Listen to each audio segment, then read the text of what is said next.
শ্রীলঙ্কা সফরে 2 ম্যাচ টেস্টের আগে 2 দিনের একমাত্র প্রস্তুতি ম্যাচে নিজেদেরকে ঝালিয়ে নিয়েছে বাংলাদেশ। নিজেদের পরীক্ষা নিরীক্ষার ম্যাচটিতে কোনো ফলাফল আসেনি। মূল লড়াইয়ে মাঠে নামার আগে প্রতিপক্ষ শ্রীলঙ্কা বোর্ড প্রেসিডেন্ট একাদশের বিপক্ষে খেলা ম্যাচটি ড্র হয়। আগের দিনে 7 উইকেট হারিয়ে 391 রান করা বাংলাদেশ এদিন আর ব্যাটিংয়ে নামেনি। টেস্ট স্কোয়াডে থাকা দীনেশ চান্দিমালের নেতৃত্বে প্রেসিডেন্ট একাদশ 7 উইকেট হারিয়ে 403 রান তোলে। টাইগারদের হয়ে সেঞ্চুরি করেন তামিম ইকবাল, আর হাফ সেঞ্চুরির দেখা পান মমিনুল হক ও লিটন দাস। দ্বিতীয় দিনে ব্যাটিংয়ে নামা প্রতিপক্ষ শ্রীলঙ্কা বোর্ড প্রেসিডেন্ট একাদশের বিপক্ষে শুরু থেকেই দারুণ বোলিং করছে সফরকারীরা। অতিথিদের বোলিংয়ের বিপক্ষে সেঞ্চুরি পান চান্দিমাল। টাইগারদের হয়ে বোলিংয়ে এদিন শুরু করেন দেশ সেরা পেসার মোস্তাফিজুর রহমান, আর প্রথম স্পেলে তার সঙ্গী হন তাসকিন আহমেদ।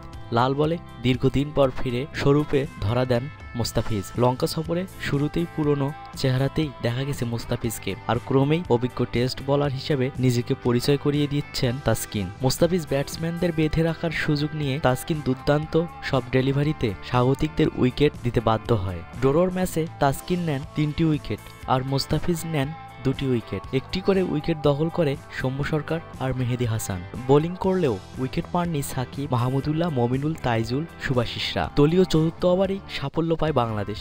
ওপেনার অভিষেক ফার্নান্দোকে ওভারের দ্বিতীয় বলে সরাসরি বোল্ড করে মাঠ ছাড়া করান তাসকিন। একই ওভারে নিজের বিধ্বংসী বোলিং বজায় রাখেন ডানহাতি এই পেসার। পঞ্চম বলে আবারও উইকেট পান তাসকিন। এবার ইরোস সামারা সুরিয়াকে মুশফিকের ক্যাচে পরিণত করেন। বাংলাদেশের দ্বাদশ ওভারে সাফল্য পান মুস্তাফিজ। প্রতিপক্ষের আরেক ওপেনার চন্দ্রগুপ্তাকে নিজের ক্যাচেই পরিণত করেন কাটার মাস্টার। ব্যক্তিগত 20 রানে ফেরেন চন্দ্রগুপ্তা। চতুর্থ উইকেটে বেশ সতর্কভাবে ব্যাট করছিলেন চান্দিমাল ও রোশান সিলভা। এ জুটিকে আর বেশি বড় করতে দেননি পেসার তাসকিন আহমেদ। দলীয় 40তম ওভারে দ্বিতীয় বলে সিলভাকে উইকেটের পিছনে থাকা লিটন দাসের ক্যাচে পরিণত করেন ডানহাতি এ তরুণ। 38 রান আসে সিলভার ব্যাট থেকে। এর ফলে নিজের তৃতীয় উইকেট দখল করে নেন তাসকিন। রুমেশ বুদ্ধিকা ব্যাটিংয়ে ভয়ঙ্কর হওয়ার আগেই তাকে সেটে ফেলেন সৌম্য সরকার। দলের মূল বোলারদের বিশ্রামের সুযোগে নিয়মিতই বোলিং করে যান তিনি, আর বুদ্ধিকাকে ব্যক্তিগত 32 রানে সরাসরি বোল্ড করে মাঠ ছাড়া করান। পরে মুস্তাফিজের দারুণ এক ডেলিভারিতে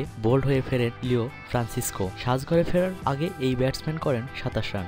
তাকে ফিরিয়ে মুস্তাফিজ নিজের দ্বিতীয় উইকেটের দেখা পান। হাসারাঙ্গাকে স্টাম্পিং এর ফাঁদে ফেলেন মেহেদী হাসান মিরাজ। ব্যাটিংয়ে নেমে শেষ পর্যন্ত খেলেছেন দলপতি দীনেশ চান্দিমাল। খেলেছেন 190 রানের অপরাজিত ইনিংস। শেষ দিকে তার সঙ্গে অপরাজিত থাকেন চামিকা করুণারত্নে। তার ব্যাট থেকে আসে 50।